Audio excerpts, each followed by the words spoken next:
para aqueles que não puderem assistir agora com a gente. Bom, o texto já está aparecendo para vocês aí também, né?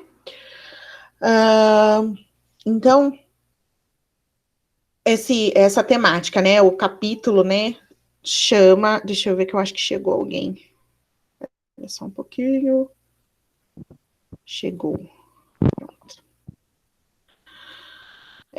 Então, esse capítulo, né? Sociedade urbano e industrial e a importância da agropecuária. Deixa eu ver. Eu vi que o Brian tá aí, entrou quietinho, mas posso contar com a sua ajuda de assistência de chat, Brian, por favor? Pode, dona, pode. Então, por favor, se aparecer alguma coisa, você me avisa para eu poder dar uma olhadinha lá, tá bom? Se alguém puser alguma pergunta. Bom, então, assim, olha só o nome, Sociedade Urbano-Industrial e a importância da agropecuária. Qual que é a pegada aqui, se a gente começar pensando no título? Isso que a gente chama de sociedade urbana industrial, na verdade, é a maneira, vamos pensar assim, bem, como se diz? Não é egoísta a palavra que eu queria usar, mas vamos pensar na nossa realidade aqui, né? Nós que moramos numa das 10 maiores cidades do país. Então, pensando na realidade de Campinas, né? Cidade onde habitamos. A nossa cidade, ela é muito mais urbanizada, ela tem muito mais construções e instrumentos técnicos que dá a característica, né, peculiar das cidades do que áreas rurais, né? Então, não é muito comum a gente andar por Campinas, né, pelo menos nas regiões mais centrais, as regiões mais nobres da cidade, e se deparar com grandes lavouras ou com pastos, né? Então, assim, não estou dizendo que não tem, porque tem, a gente já conversou disso aqui, eu já falei, Campinas é uma cidade que deveria fazer parte do circuito das frutas, né? Por exemplo, assim como é Valinhos, Vinhedo, Jundiaí, porém, por outras características que a cidade tem, as demais cidades que fazem parte do circuito das frutas não aceitaram o ingresso de Campinas nesse grupinho seleto, né? Mas o fato de a gente não participar disso não significa que nós não temos uma produção rural importante, tá? Então, assim como muitos municípios, nós temos o núcleo urbano e a zona rural da cidade. No entanto, essa parte urbanizada, acaba sendo maior, né? Quando a gente pega o total, o tamanho da cidade, tamanho do território de Campinas, a maior parte desse território está ocupado, né, com características da urbanização, então construções, né, edificações, a própria questão do asfalto, e existe uma presença importante aqui, não só, né, na nossa cidade, como na região, de indústrias importantes, né, indústrias grandes, e isso tem uma série de relações com o fato da mão de obra, do encontrar a mão de obra adequada, que isso tem a ver também com a oferta de formação. Então, aqui, como a gente tem universidades, grandes universidades, temos grandes escolas de formação técnica muito importantes. Então, tudo isso faz com que as indústrias se instalem por aqui, né? Pensando nos dias de hoje. É claro que existe uma história para isso ter acontecido também, tá?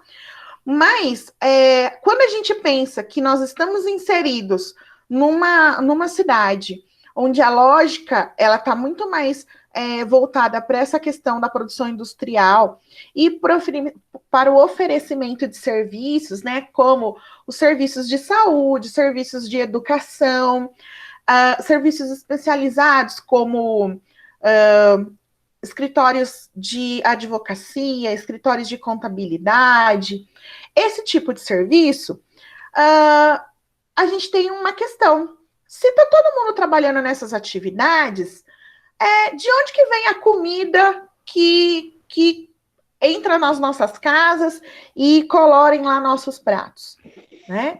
Então, se a gente vive num meio onde a gente mesmo não consegue produzir o nosso alimento, quer dizer que tem alguém produzindo esse alimento em outro lugar, e esse alimento vai percorrer uma série de etapas até chegar lá na gôndola do supermercado, onde a gente vai, compra e traz para nossa casa, né?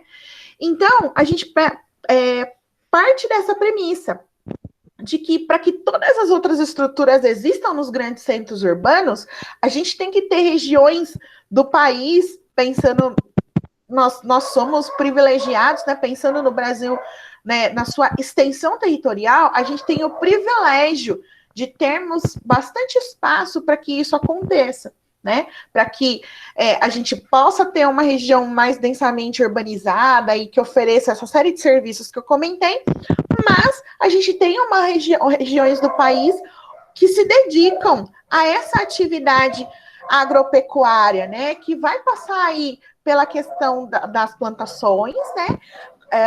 Da produção de alimentos, né? De cereais, de hortaliças, e da criação de animais, né? A questão da pecuária, tanto dos animais de corte, né? Que vão virar aí as carnes que a gente consome, quanto, né, os animais que produzem leite e os seus derivados, passando aí pela criação de aves, né, fornecendo ovos e a carne também.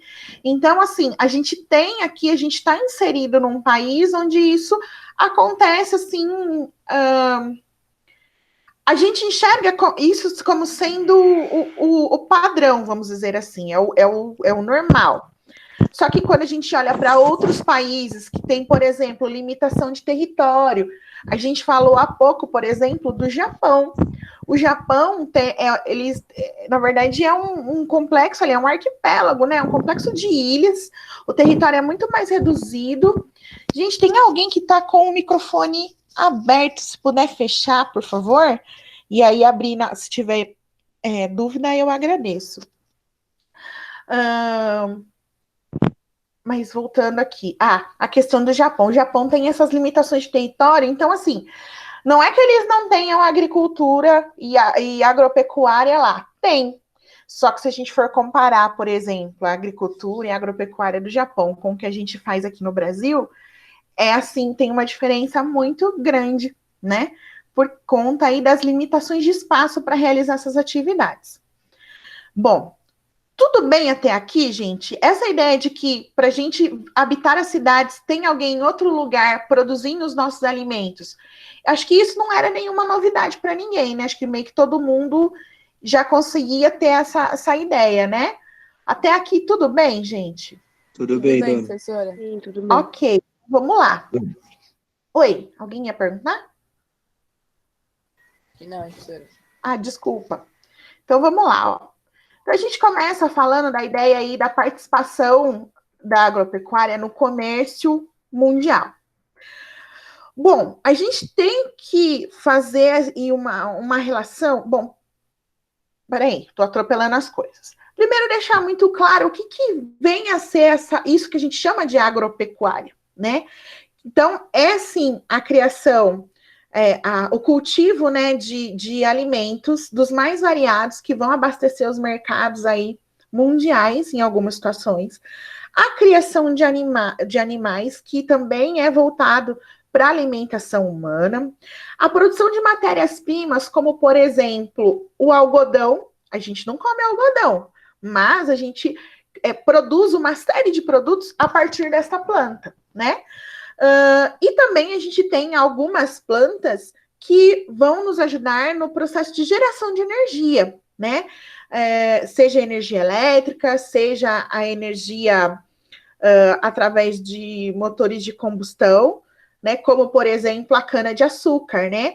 A cana-de-açúcar, ela obviamente nos dá, né, o açúcar que nós consumimos, mas existem regiões aqui do Brasil que o principal destino da produção canavieira é a produção do etanol, né? Que é aí um combustível para veículos, né? Então acaba sendo também a ideia da transformação da biomassa, né, em energia, em uma fonte de energia. E aí até a gente pode fazer um paralelo que o etanol é uma alternativa aos combustíveis derivados de petróleo, por exemplo, né? A gente poderia substituir aí a gasolina pelo etanol.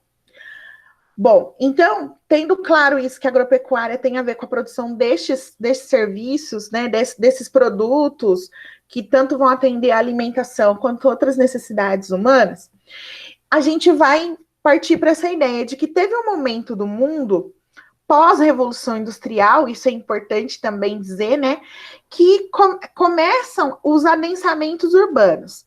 Quando a gente pensa, por exemplo, nos países de industrialização tardia, que é o caso do Brasil e o caso dos tigres asiáticos, que a gente falou há pouco tempo, do México, da Argentina, então de vários países que passaram aí, que levaram aí quase 200 anos para se industrializar, quando a gente pensa lá na primeira revolução industrial na Europa, junto com esse processo da industrialização, também aconteceu o adensamento e o crescimento das áreas urbanas pelo mundo. Porque, assim como aconteceu lá com a desruralização na China, né, que as pessoas saíram da zona rural e foram em direção às grandes cidades para poder tentar trabalho diretamente nas indústrias ou em trabalhos adjacentes ali que surgiram por conta da presença das grandes indústrias, isso não aconteceu só na China, isso aconteceu no mundo todo, em momentos distintos, mas a gente começa a perceber esse movimento a partir da década de 60.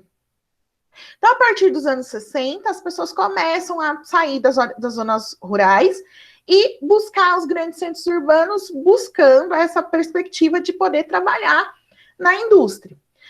Quando a gente passa a fazer isso, quando as pessoas começam a deixar o campo em direção às cidades, e elas passam a dedicar as suas horas de trabalho para atender as demandas da indústria, por exemplo, ou dos serviços adjacentes, essas pessoas, elas não têm mais o tempo de cultivar seu próprio alimento, né? Porque até então, com a maioria das pessoas habitando a zona rural, existia muito aquela ideia da agricultura de subsistência, né? Então, cada família tinha ali ocupava um certo pedaço de terra, plantava e plantava algumas variantes ali de alimento para o seu próprio consumo, tinha ali uma vaquinha, algumas galinhas. Então, assim, o que ela produzia era suficiente para manter a sua própria família. E quando a produção era maior, quando a produção ela excedia aquilo que a família ia consumir, ela podia fazer a troca direto, né? Então, por exemplo, eu produzi batata, mas as minhas batatas produziram bastante, então eu tenho mais batata do que eu vou consumir. Aí, o Abraão plantou feijão lá na terra dele, e ele também produziu um monte de feijão, mais do que ele vai consumir. Então, eu preciso de feijão, o Abraão precisa de batata. Então, eu troco com ele, eu dou um pouco de batata para ele, ele me dá um pouco de feijão, resolvo as necessidades. Ou, em outros casos, existia até mesmo um pequeno comércio. Então, quem não precisava necessariamente trocar por um outro produto, mas eu tinha batata sobrando, qualquer pessoa que tivesse interesse em adquirir a batata poderia ir até a minha casa e falar: ó, Juliana, você pode me vender, sei lá, 10 quilos de batata? E aí existia ali esse comércio direto, sem o intermediário, né, do transporte, do ter que ir para o supermercado ou para o varejão para que a pessoa pudesse comprar. Então, com as pessoas na zona rural, isso acontecia de uma maneira mais simples. Quando todo mundo, né, ou boa parte das pessoas começam a ir para os centros urbanos, não dá para a gente trabalhar na fábrica e cuidar da galinha em casa. Não dá para eu trabalhar num escritório e ter lá a minha plantação de batata. Eu não consigo cuidar das duas coisas. Quando isso acontece, eu terceirizo essa questão da produção de alimentos. Então, para eu trabalhar no escritório, alguém em outro lugar, numa área rural, tem que estar lá produzindo a batata que eu vou no supermercado comprar depois com o salário que eu recebo no escritório. Até aqui tudo bem, gente? Sim. Sim. Sim, Bom, sim. então, assim, isso aconteceu, como eu disse, a partir da década de 60, e a gente foi vendo um,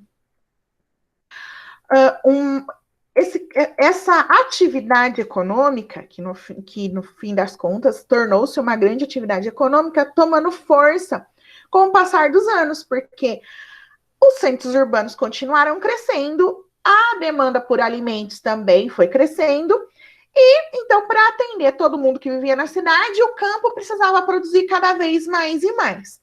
Inclusive, a gente tem a década de 70, né, é marcado por um episódio chamado Revolução Verde.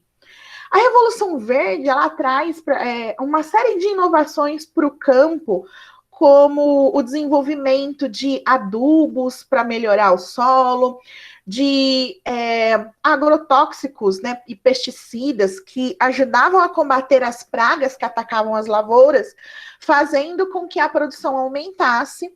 É claro que hoje existe uma série de debates acerca desses produtos, porque hoje a gente tem mais conhecimento que existe uma série de consequências no uso de certos agrotóxicos aí, né, como a contaminação das águas, e mesmo a questão do resíduo no alimento que a gente acaba consumindo depois, né?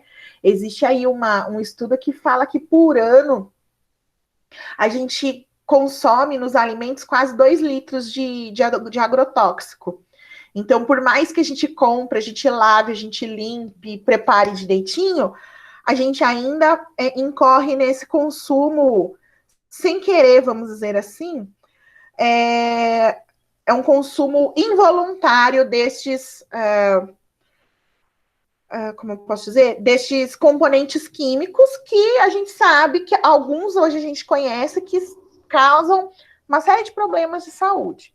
Mas tudo isso foi necessário por conta da demanda. Muita gente precisando do alimento.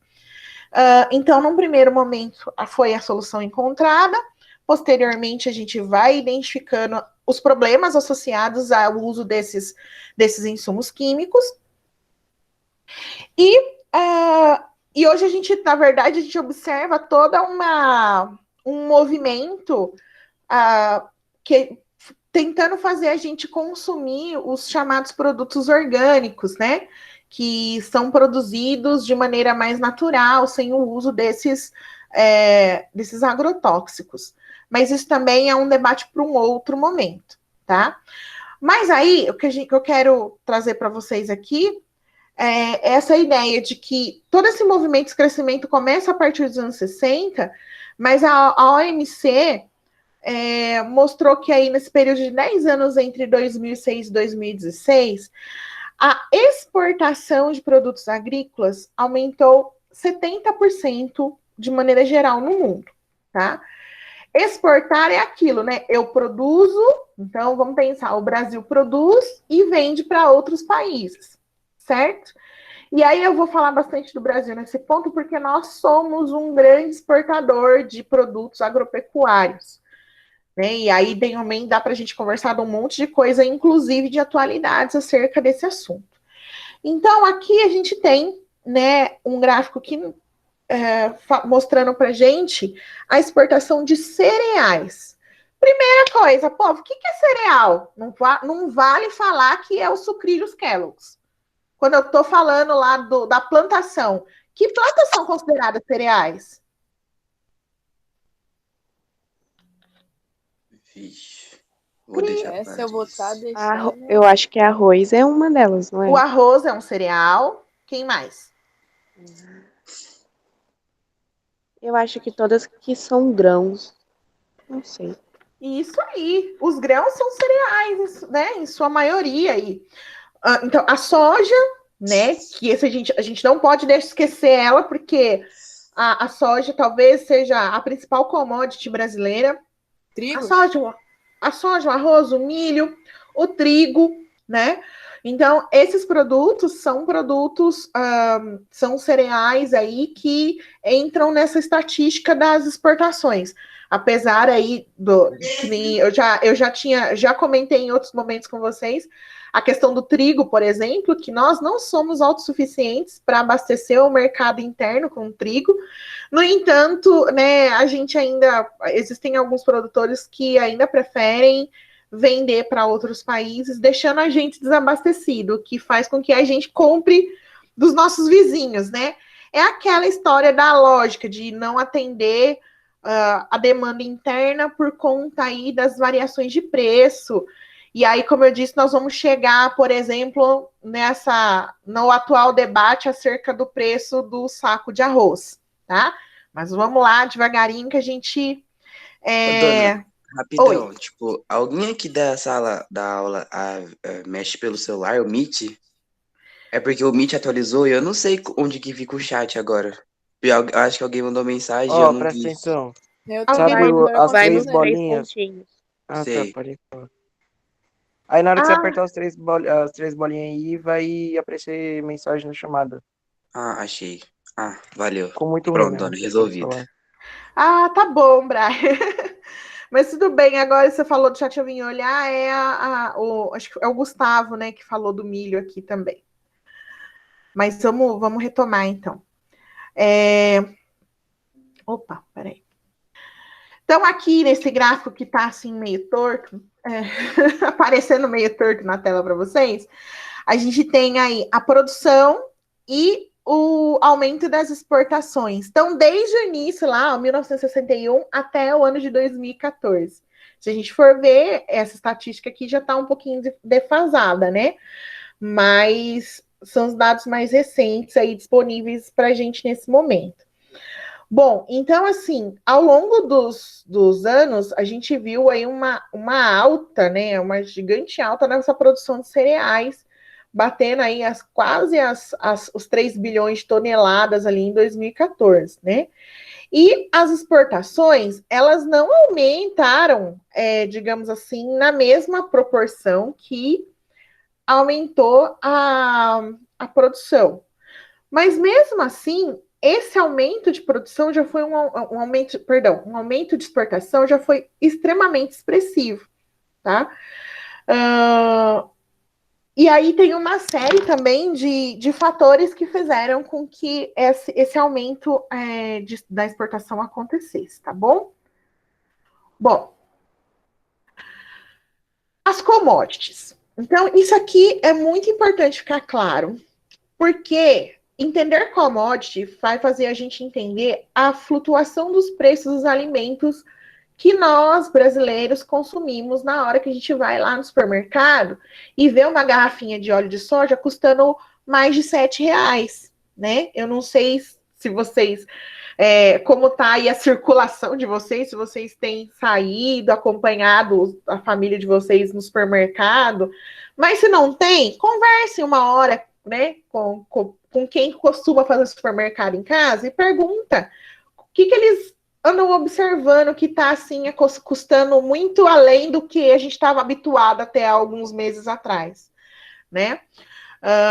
Além, como eu disse, a gente tem visto muita gente falando e fazendo piadas acerca do preço do arroz, mas existem outros alimentos como o óleo de soja, como o próprio feijão, que estão com um preço muito acima do que a gente estava habituado a pagar, assim, a coisa de 6 meses, tá?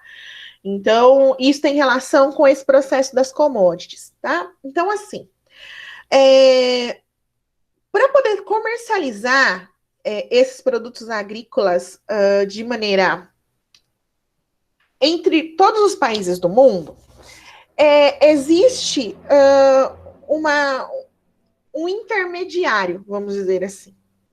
E esse intermédio dessas transações, desses produtos, eles acontecem em bolsa de valores. Então, veja, bolsa de valor, aquela mesma onde a gente compra e vende ação de empresa, é onde a gente também compra e vende produtos agrícolas, né? E a gente chama de commodity os produtos agrícolas que são comercializados em bolsas de valores, tá? Então, assim, a plantação de cenoura lá do meu vizinho do bairro, que tem uma hortinha e vende para os vizinhos, é commodity? Não. Essa plantação, por mais que ele comercialize, não vai ser commodity, porque ele vai vender ali para os vizinhos e tudo mais. Então, commodity é tudo, são todos os produtos agropecuários que são comercializados através de bolsas de valores. Existem bolsas específicas que comercializam commodities. Talvez a mais importante delas é a Bolsa de Chicago, né? Essa bolsa, ela tem como principal característica essa venda dessas commodities. Então, o que a gente considera commodity? Soja, açúcar, milho, a carne, né? Carne bovina, a carne bovina com mais, acho que até com mais intensidade do que os outros tipos de carne, a própria cana-de-açúcar. Então, veja, existe uma relação entre essas grandes monoculturas. Bom, primeira coisa, monocultura. Todo mundo entende o que eu estou falando aqui? O que é monocultura? Sim, sim. Ok. Então, assim, essas grandes monoculturas que têm como objetivo atender os mercados internacionais são comercializadas em bolsa de valores, a gente chama de commodity, tá bom? Então, o Brasil, sabendo disso, a gente pode falar que o Brasil é um grande produtor de commodity, né?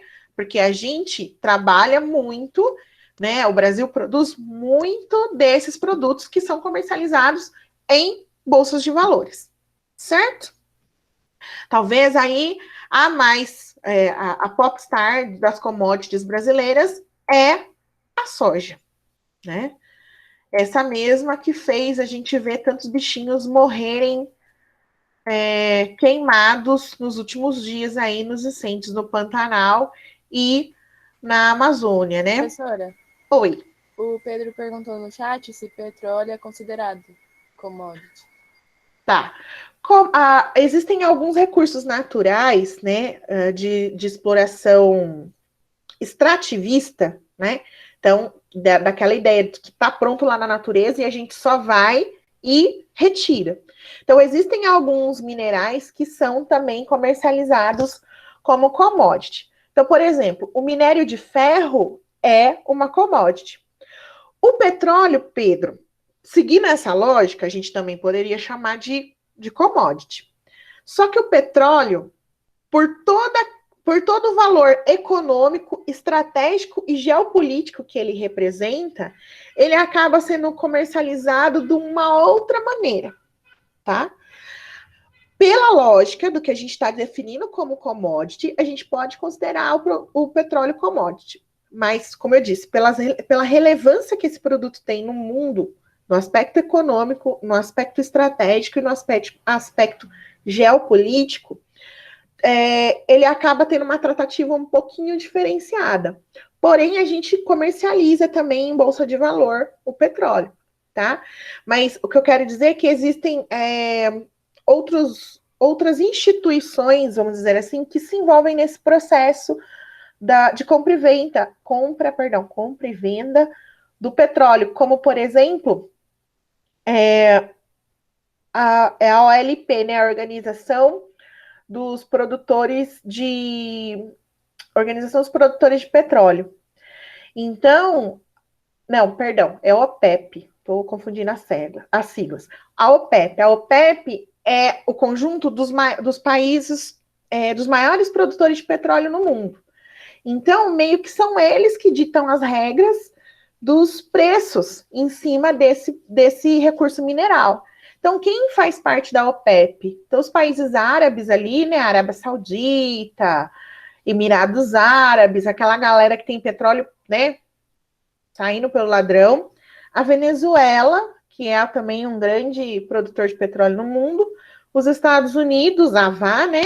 Estados Unidos também faz parte da OPEP. Eu não tenho certeza se depois da descoberta do pré-sal o Brasil ingressou na OPEP. Mas em tese deveria ter ingressado. Só que ao mesmo tempo que a gente descobriu as reservas de petróleo aqui, a gente também já vendeu essas reservas. Então eu não sei se deu tempo do Brasil entrar nessa organização.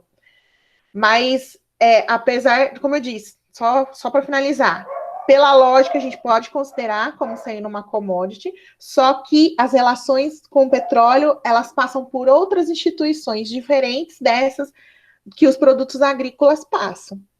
Tudo bem? Qualquer coisa vocês vão perguntando. Obrigada, viu, Larissa, de ler o chat para mim. Nada. Então, vamos lá.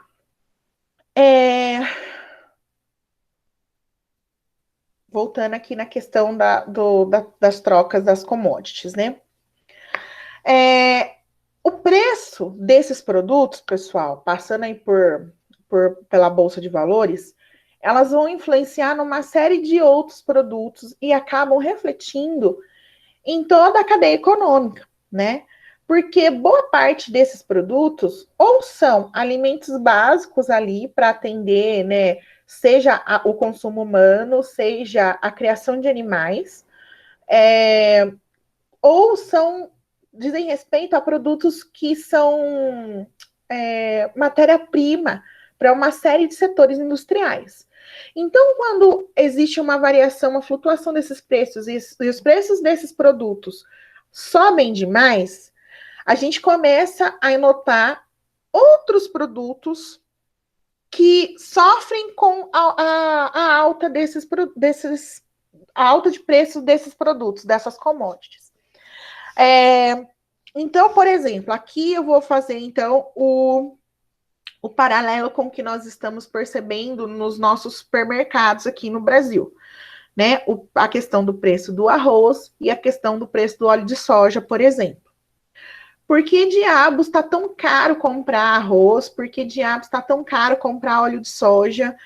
O leite também, há um tempo atrás, agora que está começando a chegar nos preços que estavam um pouco mais para o início do ano, mas o leite também subiu bastante, inclusive com a ideia de racionamento, né, que a gente não tinha um número X de limite ali que você podia comprar. Desde o início do ano, o dólar tem se colocado, né, em relação à moeda brasileira num valor muito alto. Teve um período do ano que chegou quase a equivalência a um dólar ser quase R$6. Acho que isso vocês viram por aí, né? Mesmo se não foi por notícia, pode ter sido em forma de meme, né? Mas a gente está tendo uma flutuação dessa equiparidade da moeda estadunidense em relação à nossa. Então, o que isso significa na prática? Quem está exportando, ou seja, quem está vendendo produtos, tem um lucro maior. E quem está comprando produtos de outros países paga mais caro por esses produtos, certo? Por quê? Porque as transações internacionais, elas são feitas em dólar, né, galera? A gente não compra algo da China em reais, a gente compra em dólar. A gente não vende algo para a Europa em reais, né? Tudo bem que a Europa tem a questão da transação do euro, mas a moeda de circulação internacional para essas transações entre os países, a moeda oficial é o dólar. Então, nesse momento que o dólar está alto para dedéu, né? $1 quase R$6, façam as contas aí. Um produtor agrícola vai ganhar 6 vezes mais do que ele ganharia normalmente. Porque vender com o preço alto do dólar significa que ele vai receber mais por aquele produto que ele cultivou. Ficar com o produto no Brasil significa que ele vai ter prejuízo? Não significa que ele vai ter prejuízo. Mas é muito claro que é muito mais vantajoso vender para outro país nesse momento do que manter o produto aqui, não é verdade? Isso vocês conseguiram entender? Que nesse momento de dólar alto é mais vantajoso vender para outro país do que manter o produto aqui dentro do Brasil? Entendi. Sim, professora. Sim, Sim? entendi. Beleza. Então, o que a gente tem observado é o seguinte: os produtores rurais estão preferindo abastecer os mercados internacionais, vender suas produções para outros países, porque neste momento eles vão ganhar muito mais do que eles ganhariam mantendo a comida aqui dentro. Então, essencialmente, o que nós estamos observando é uma fuga da produção agrícola brasileira. A gente produz, então assim, não é que não está tendo leite, não é que não está tendo arroz, tem. Só que tem outros países interessados em comprar o nosso produto.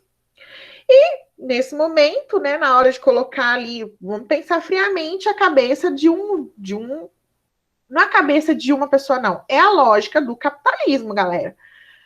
O fim de toda a produção, de todo o serviço, o fim é um só. É o lucro. O pessoa que cultivou lá a lavoura gigantesca de soja dele, ou a lavoura de arroz, enfim. Se ele tem a oportunidade de ganhar mais dinheiro em determinada transação, ele vai para a transação que ele vai gerar mais lucro para ele. Isso é lógica de mercado, né? Então, o que tem acontecido é isso. Nós estamos abastecendo outros mercados e o nosso tem ficado desabastecido. Então, consequentemente, quem vende a sua produção de maneira interna acaba ganhando também um pouco mais de dinheiro, porque a gente vai para uma outra questão da economia, a famosa lei da oferta e da procura. Quando a gente tem pouco de um produto que todo mundo precisa consumir, o que acontece com o preço dele? Sobe. E o contrário também é verdadeiro. Quando tem muito de um produto que as pessoas consomem, mas poderiam deixar de passar, poderiam não consumir, o que acontece com esse produto? Com o preço desse produto? Abaixa. O preço abaixa. Então, essa é a lógica da oferta e da procura. O que está acontecendo com esses produtos aqui no Brasil é isso. São produtos essenciais, porque o arroz, o feijão, o óleo de soja, isso é a base da alimentação brasileira. É difícil, né? Assim, é difícil a casa que não tem arroz e feijão todo dia, não é verdade? Porque é um hábito alimentar da nossa população. Isso tem a ver com a nossa cultura. Não a gente come arroz e feijão todo dia. Então, se está todo mundo procurando esse produto, o preço vai lá nas alturas. Então, o que nós estamos observando agora em relação ao preço desses alimentos é isso, gente, é a flutuação. Enquanto o dólar estiver alto e não existir nenhuma ação efetiva que incentive a produção ficar antes de ser vendida para outros países, que a gente consiga abastecer o nosso mercado interno, garantindo assim, anotem este termo, a segurança alimentar da nossa população, isso é um termo importante que a gente vai discutir também, a gente vai ter esse problema de ter lugares desse país onde um saco de arroz de 5 quilos está quase R$50, né? Então, assim, a gente precisa realmente existir aí alguma coisa, ou esse dólar abaixar, ou existir alguma política que incentive os produtores a manter parte dessa produção aqui, diminuir um pouco as exportações, mas se a gente for deixar livremente, isso vai perdurar por um tempo ainda. A mesma coisa tem acontecido com o preço das carnes, que desde o fim do ano passado a gente observa aí uma variação muito grande no preço da carne bovina em especial. E aí, o que acontece, né? As pessoas não compram mais a carne bovina porque a carne está muito cara e começa, sei lá, troca por frango. Passa um tempo, o que acontece com o preço da carne de frango? Também aumenta, porque tá todo mundo comendo carne de frango. Então, é desse jeito que um preço acaba interferindo no preço de outras coisas. Então, os preços das commodities, elas determinam a flutuação dos preços em geral, né, dos produtos e alimentos básicos que a gente precisa no nosso dia a dia. Até aqui, tudo bem, gente? Tudo bem, professora? Tá, qualquer coisa, por favor, interrompam e perguntem, tá? Bom, também tem uma questão, né? As commodities, elas são intermediárias aí, né? por essas trading companies. Até aqui, né, do ladinho tem uma definição do termo, né, que é um termo em inglês, trade, que é negociar, company, empresas. Então, são empresas que atuam como intermediárias entre o país produtor daquela commodity e o país que vai comprar aquela commodity. Então, assim, não é assim, o Brasil produziu a soja, a China vem cá, Brasil, vende a sua soja para mim? Não. Tem uma empresa que vai fazer a ponte entre o produtor brasileiro e a China, né, ou qualquer outro país que está comprando a nossa soja, tá? Então, tem as trade companies que vão fazer essa transação nas bolsas aí, fazendo a aquisição, a compra e a venda das commodities, tá? Bom, aí, gente, a gente tem aqui duas tabelas que são interessantes para a gente analisar, ó. Esses dados são de 2016. Os principais exportadores de commodities agrícolas, né, agropecuárias. Então, observem só. União Europeia, Estados Unidos e em terceiro vem o Brasil. É interessante a gente observar isso, né? A gente está aí entre os 3 maiores produtores de commodities do mundo. E a gente tem que considerar que a União Europeia não é um país, né? A gente está falando de um bloco aí de 27 países. Então, pensando nisso, nós somos até maiores produtores de commodities do que vários países da Europa, certo? Então, seguindo aqui, né, a China, Canadá, Indonésia, Argentina, Tailândia, Índia e Austrália. E aí, ao mesmo tempo, a gente tem aqui os principais importadores de commodities. Então, aqueles que compram as commodities produzidas pelo mundo. Aí, de novo, a gente vem, né, a União Europeia, Estados Unidos. Em terceiro lugar, vem a China, Japão, Canadá, Coreia do Sul, Índia, Hong Kong, México e Rússia. O Brasil não está entre os principais importadores de commodities. Justamente por aquilo que eu falei no início, né? Que, na verdade, nós somos... a estrutura agropecuária que nós temos no Brasil é suficiente para atender às nossas demandas. Apesar de algumas decisões fazerem com que a gente precise importar algumas coisas. Mas se a gente quisesse atender, antes de qualquer coisa, as necessidades brasileiras, a gente conseguiria, sem precisar importar nada de ninguém. Até aqui também tudo bem, gente? Essas tabelas, vocês conseguiram entender? Tem alguma dúvida a respeito sobre algum país? Tá tudo bem? Tá tudo Professora, bem, professora? Também. Como que, tipo, os Estados Unidos, ele é um exportador e um importador de commodities? Tipo, ele exporta as commodities deles e compra dos outros? Isso. Mas aí não são as mesmas commodities. Quer um Tá. exemplo? Uma coisa que os Estados Unidos compram muito da gente, e que é uma commodity, inclusive produzida aqui no estado de São Paulo, região próxima da gente, suco de laranja. Suco de laranja é commodity, e a gente o nosso principal mercado consumidor desta commodity é os Estados Unidos. A gente, inclusive, já entrou em algumas batalhas na Organização Mundial do Comércio, porque os Estados Unidos têm uma política protecionista e tem uma região do país, a região do estado da Flórida, que também começou a desenvolver ali uma atividade de citricultura muito forte.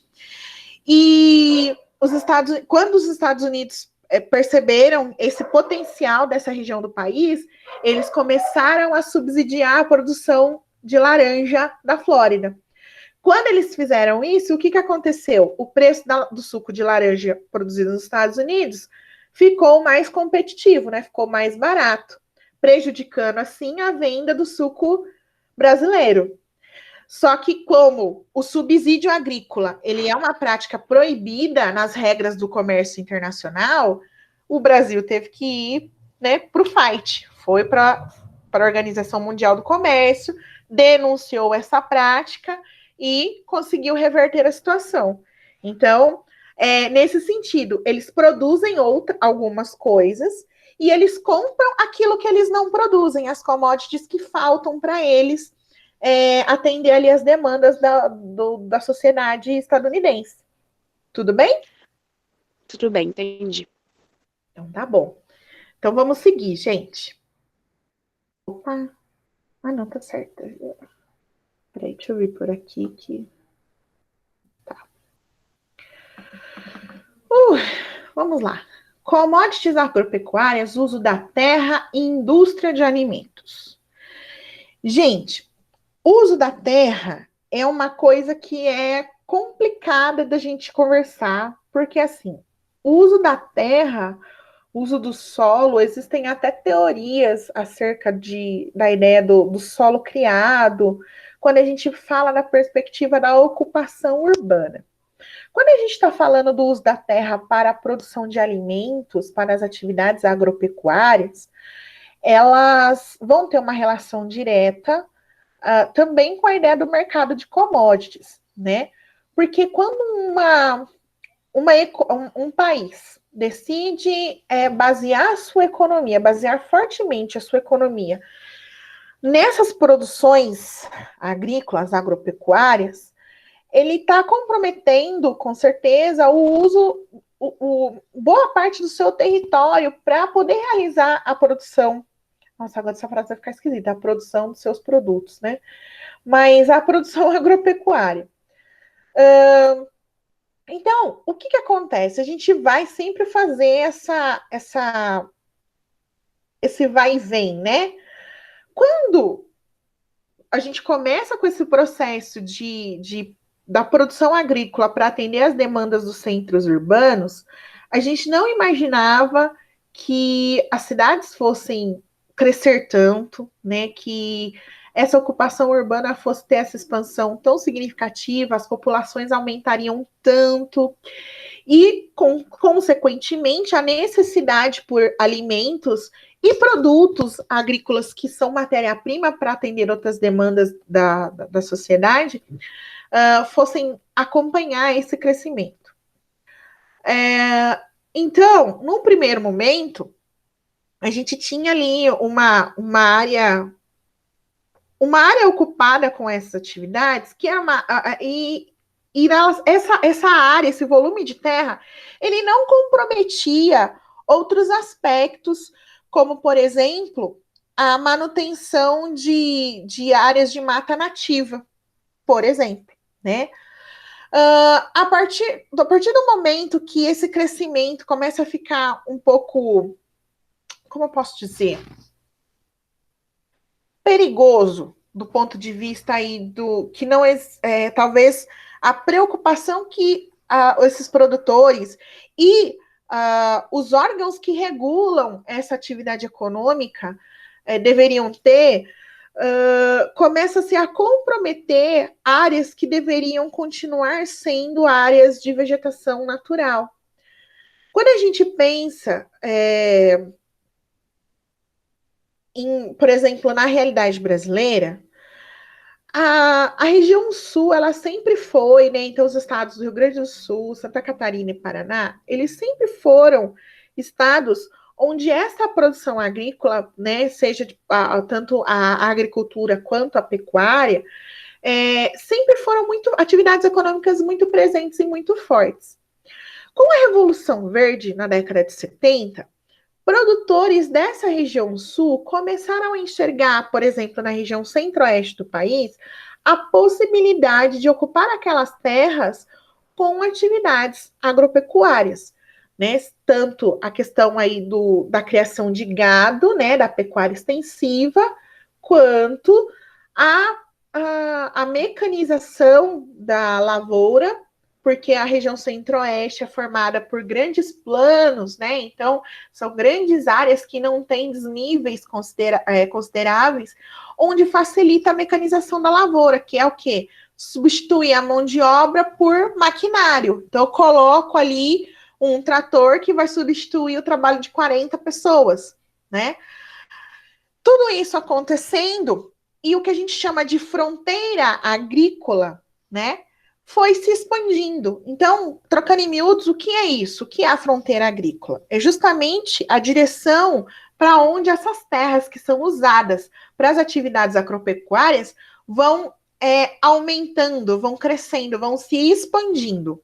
Como eu disse, a região sul tinha ali já era tradição daquela região essa vocação agrícola. Quando essa produção começou a ficar insuficiente, vamos dizer assim, eles tinham que procurar novas terras para executar as suas atividades. Então, miraram, no caso do Brasil, na região centro-oeste. Só que, e aí, consequentemente, indo também em direção à região norte, dependendo do estado que a gente está falando. Só que a gente sabe, né, na região centro-oeste, a gente tem uma grande reserva de um bioma específico, né, o Cerrado está presente ali, e a gente tem, né, a questão da presença do Pantanal, né, que é a maior planície alagada do mundo. A gente não existe outro ecossistema como o Pantanal em nenhum lugar do planeta. Do mesmo jeito que, partindo para a região norte do Brasil, a gente tem ali a presença do domínio amazônico, né, onde a gente tem ali, e lembrando que a maior parte da floresta amazônica está em território brasileiro. Nós temos floresta amazônica nos países vizinhos ao nosso, então ali na Colômbia, Bolívia, Venezuela, também tem floresta amazônica, mas a maior parte da floresta está em território brasileiro. Então, nós temos aí duas características naturais que nós deveríamos preservar, competindo com espaços que estão sendo altamente desejados para serem substituídos por essas lavouras, por esses espaços para atender esta indústria agropecuária, esta produção de commodities.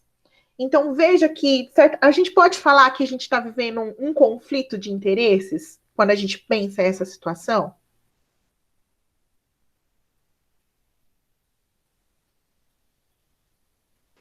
Poderia repetir, por favor, professora? Meu celular está travando.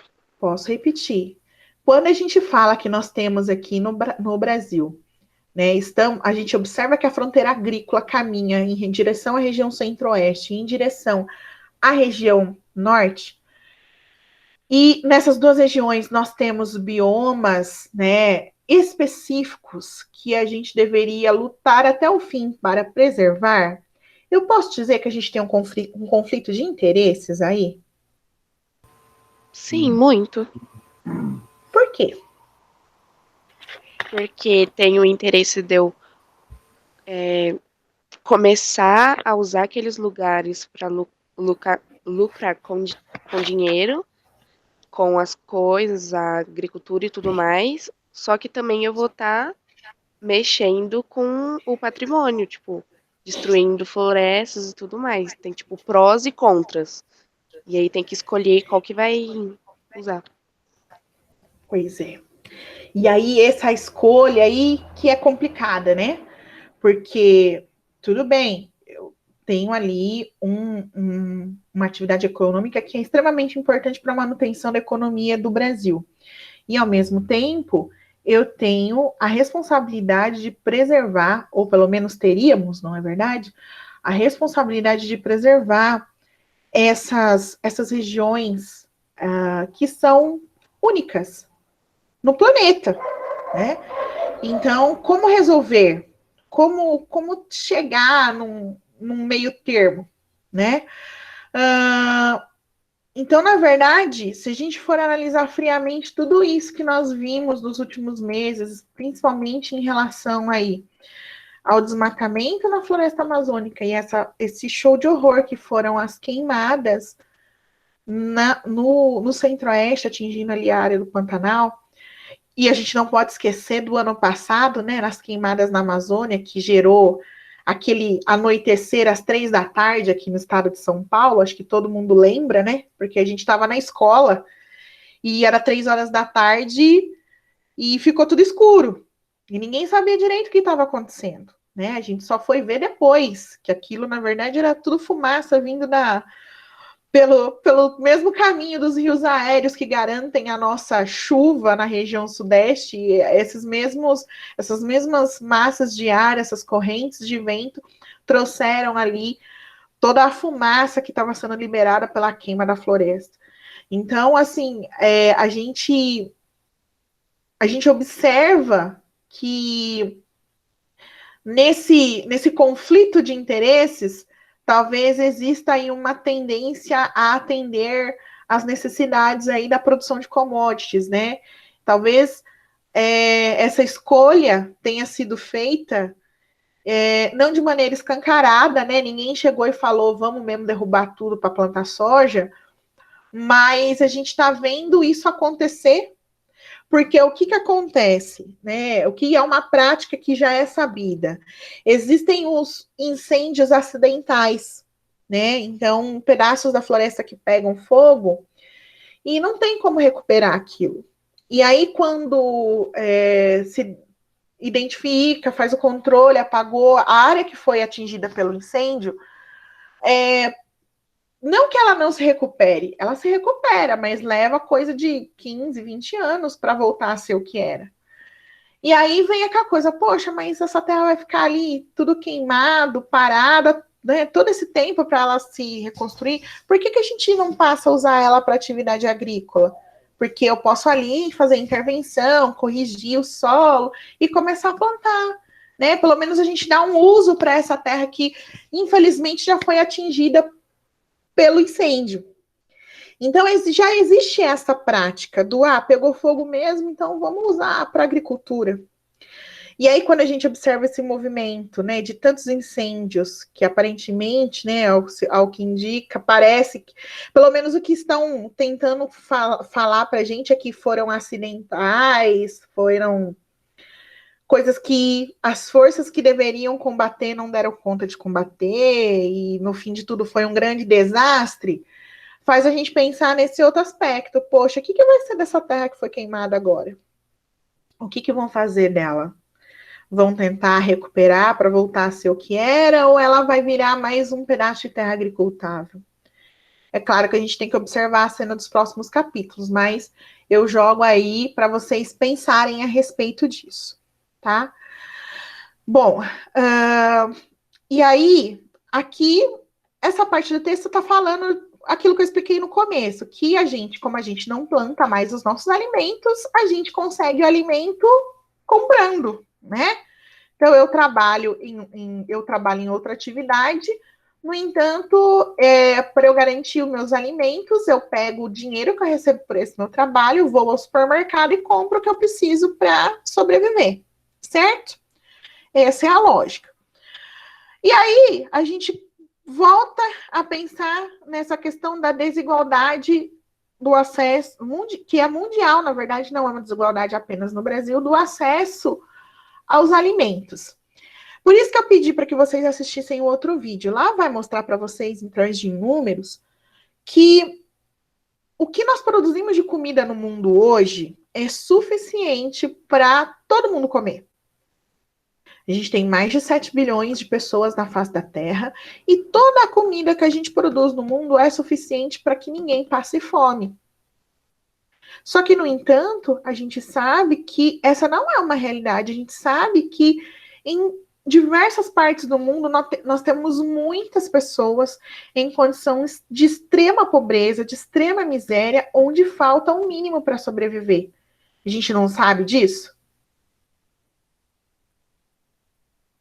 Todo mundo já ouviu falar disso, né? Então, assim, nós aqui no Brasil temos pessoas que estão nessa condição de não ter a comida no seu prato todos os dias, e isso não é uma exclusividade brasileira. A gente vê essa cena se repetindo em diversas partes do mundo.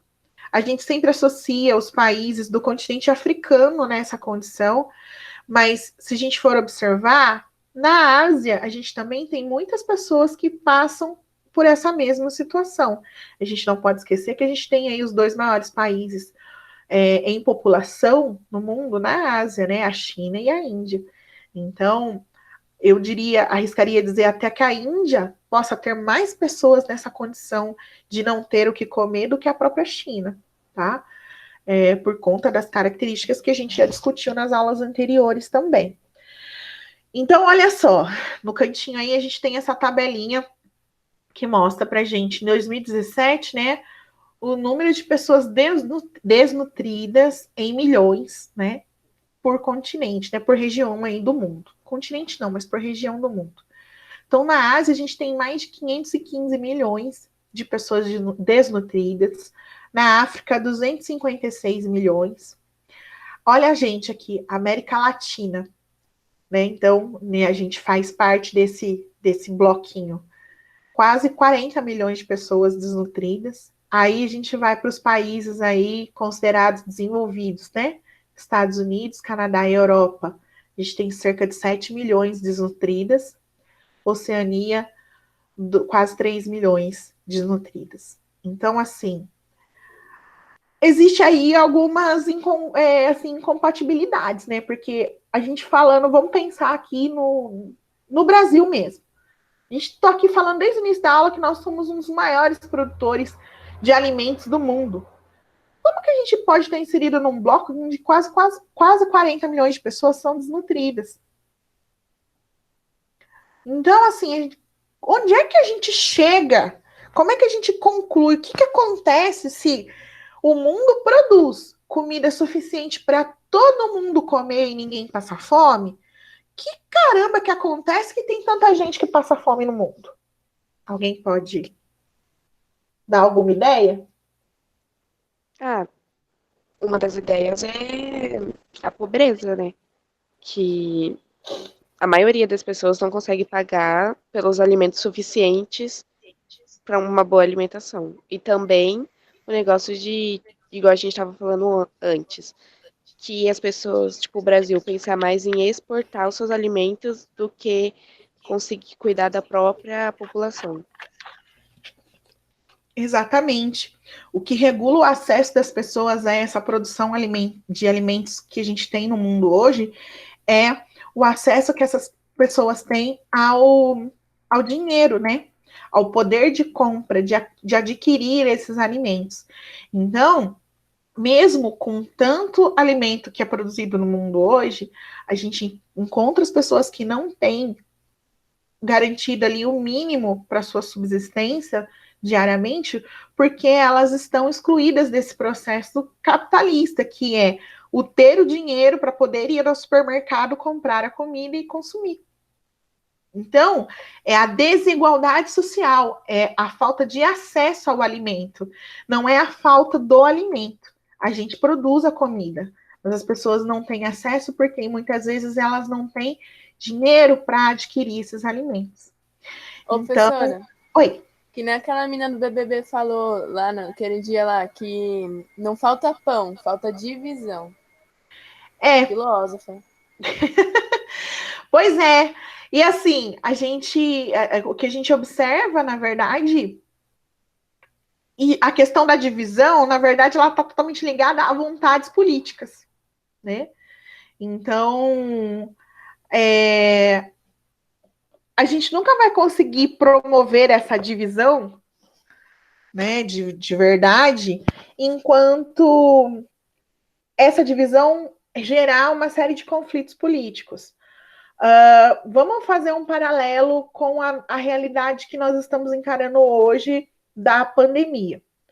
Acho que todo mundo soube que o governo brasileiro disponibilizou aí para algumas pessoas, para uma parte da população, aquele chamado auxílio emergencial para as pessoas que perderam a sua renda, né, as suas atividades não puderam ser executadas nesse período da pandemia e ofereceu essa ajuda aí que no início, né, foi proposto primeiro R$200, depois de muita discussão na Câmara Federal, chegaram aos R$600, né?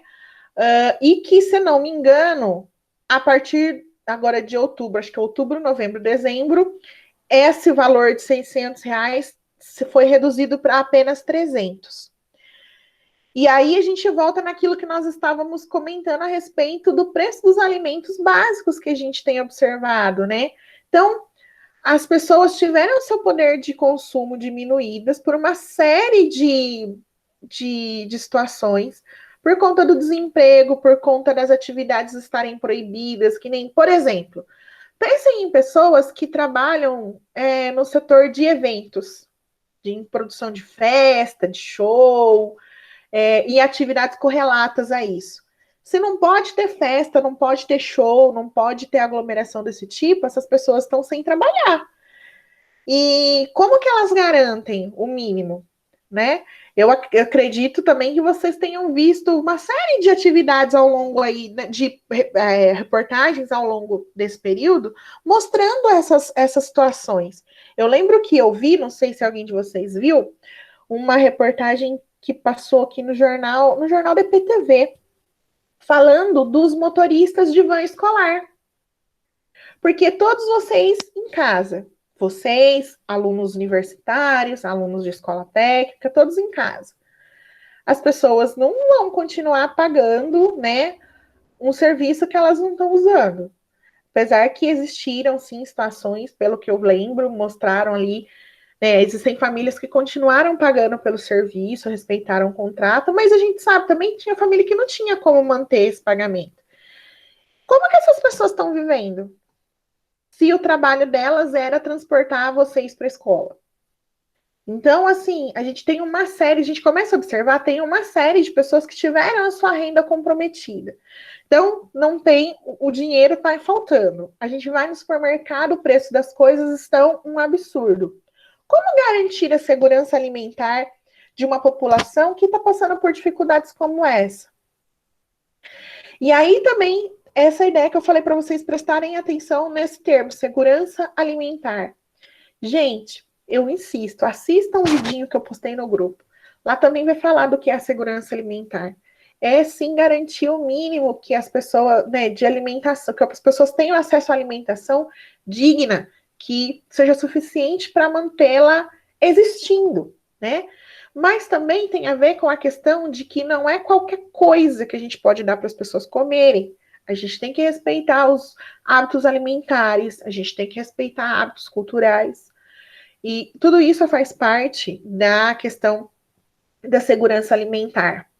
Todo mundo lembra ou já ouviu falar que, acho que coisa de 2 anos, mais ou menos, 2, 3 anos, a Prefeitura de São Paulo tinha aparecido com algo que eles chamaram de farinata, também chamado de ração humana, para oferecer na merenda das escolas da cidade de São Paulo. Alguém ouviu falar disso? Eu não vi, não. Sério. Nossa, não ouvi falar Eu disso, não não. ouvi falar, não. Pois eu recomendo que vocês pesquisem farinata ou ração humana. Como que foi produzido isso? Com alimentos que estavam já assim para ser descartados. E aí esses alimentos eram processados e era transformado ali numa espécie de uma farinha e que ia fazer parte da merenda escolar das escolas municipais da cidade de São Paulo. E aí, obviamente, todo mundo ficou horrorizado com aquilo, né? Porque a aparência mesmo era a aparência de uma ração, galera, assim.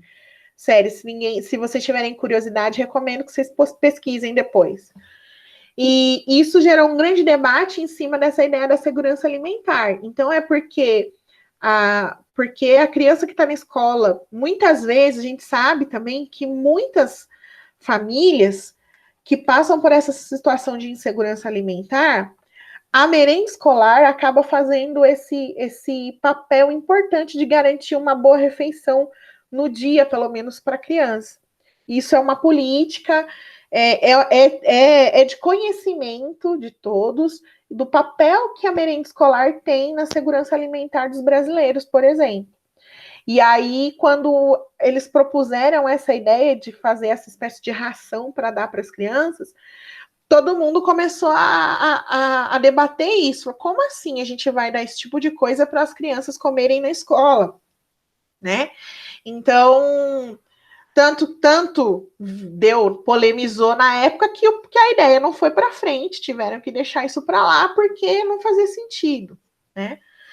Então, nessa perspectiva da segurança alimentar, esses direitos também têm que ser garantidos. Não é porque a pessoa tem fome ou não tem, às vezes, o alimento dentro de casa necessário para ela existir, que ela vai comer qualquer coisa. A gente tem que respeitar esses aspectos também, né? Aí, a gente também tem uma relação direta entre a ideia da oferta de alimentos com a mortalidade pelo mundo, em especial a mortalidade infantil, né? E aí também no texto ele traz uma tabelinha comparando, para que a gente compare, né, os dados brasileiros com os dados do mundo em relação à morte de crianças.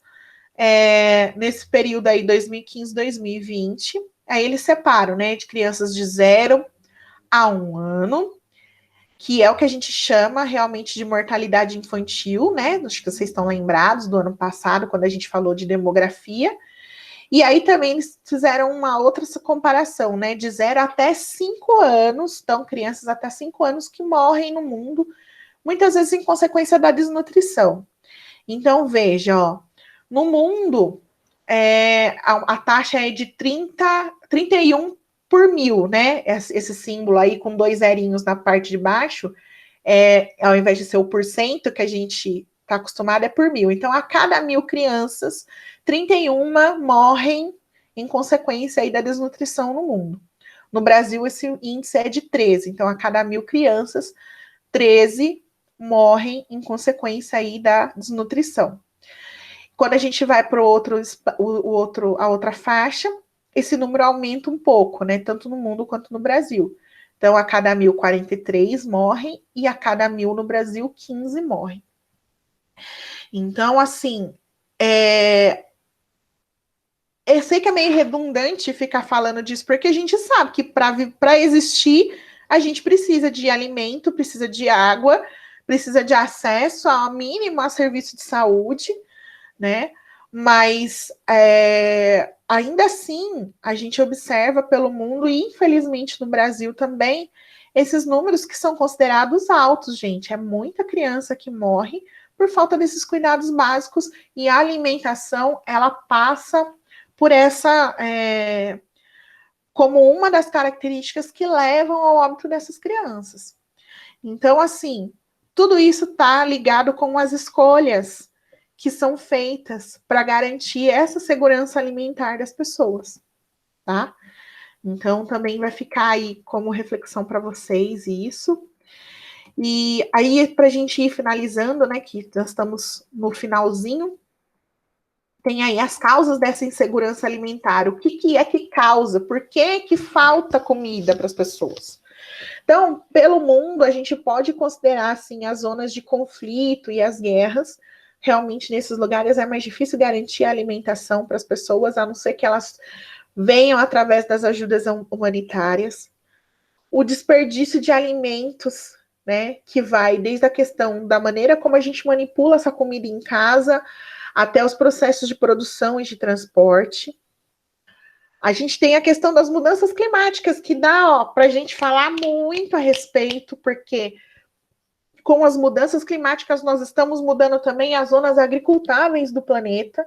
Então tem lugar que a gente pode plantar, sei lá, café hoje, que daqui a 10 anos o café não vai crescer mais nesse mesmo lugar, né? Então tem essa questão aí das consequências dessas mudanças, que a gente vai começar a sentir em pouco tempo, que eu já falei para vocês que coisa de 30 anos vai começar a faltar comida no mundo, e daí não vai ser porque as pessoas não têm dinheiro, é porque a gente não consegue produzir essa comida mais, tá? A substituição dos alimentos mais naturais por alimentos processados. Então, ao invés de eu comer o bife, eu prefiro comer um hambúrguer, por exemplo. A gente sabe que o hambúrguer passou por uma série de processos industriais. E isso também acaba alterando o valor desses alimentos e dificultando o acesso também. As pessoas começam a ter um pouco de problema na hora de comprar esses produtos por conta desse processamento. E aí, isso que a gente falou, a substituição da agricultura, né, que visa abastecer o mercado interno, pela agricultura de exportação, né? Justamente por conta dos aspectos aí, dos ganhos que esse tipo de cultura gera, tá bom? Mas a gente não pode esquecer que a principal realmente é a pobreza, gente. É a desigualdade econômica, a desigualdade social que limita o acesso das pessoas aos alimentos, tá? E aí, no finalzinho do capítulo, ele fala um pouco da questão da agricultura urbana, que consiste, basicamente, em grandes centros urbanos, grandes áreas onde a urbanização acontece, existem alguns espaços vazios que são transformados em áreas agricultáveis. Geralmente, essas áreas são responsáveis por uma produção de hortaliças. Aqui em Campinas, eu não tenho conhecimento de áreas que atuam dessa maneira, mas eu acredito que é uma questão de tempo para isso acontecer. Pois na cidade de São Paulo existem. Vocês sabem torre de transmissão de energia? Aquelas torres de metal super alta onde passa os cabos de energia? Vocês já viram isso? Uhum. Sim. Já. Na cidade de São Paulo, existem várias regiões onde essas torres estão colocadas e não é possível fazer a remoção delas, porque a necessidade delas estarem ali. E embaixo é terreno. Não dá para construir nada embaixo dessas torres. No entanto, é possível fazer este tipo de atividade como essa que está na foto aqui. Inclusive, essa horta que é lá em São Paulo, ó, no Itaim Paulista. Então, essas regiões, elas começaram a ser transformadas em grandes hortas. Então, há a produção de várias hortaliças, alface, couve, acelga, e entre outras, que atendem à própria comunidade. Então, parte desses alimentos são doados, parte acaba sendo também abastecendo a merenda escolar, abastecendo a própria população. Existe a compra direta, você pode ir até a horta e comprar ali os seus vegetais. Gera emprego, porque as pessoas que estão ali cuidando da horta, elas acabam também recebendo uma remuneração pelo seu trabalho. Usa aquele solo que estaria ali parado e gera uma alternativa de acesso a alimentos saudáveis também, como são as hortaliças. Então, assim, eu acredito que esse tipo de atividade, né, que aqui no capítulo é chamado de agricultura, como se diz? Agricultura urbana, acredito que logo chega em Campinas esse modelo de cultivo. Eu acho que é só questão de tempo. Mas é um jeito muito efetivo de se utilizar e de promover o uso e o consumo desses alimentos, o uso desse solo que não dá para construir nada, vamos dizer assim, para ocupar da maneira como a cidade de São Paulo está acostumada a ocupar o seu território, mas é possível gerar aí acesso a esse tipo de alimento. Gente, tudo bem até aqui? Tudo bem. Tudo bem, tudo bem. Tudo sob controle? Controlado. Então, eu vou parar aqui a apresentação. Então, assim... Eita, não parou? Agora foi. Então, gente, reforço, assistam, por favor, assiste o vidinho que eu coloquei lá no grupo.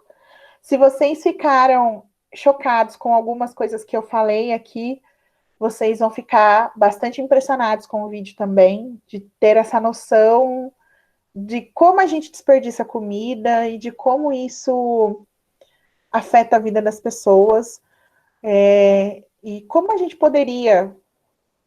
A gente tem que tentar, eu acredito que a gente tem que ter esperança de que é possível fazer algo para mudar esse cenário. Porque é muito triste a gente saber que tem comida. Então, assim, se tem comida, por que todo mundo não pode comer? Né? Então, eu acho que é uma coisa para a gente pensar. Das decisões que a gente toma, dos rumos que a gente escolhe, né, para o nosso país e consequentemente, para as nossas vidas. Tá bom? Gente, eu vou interromper a gravação.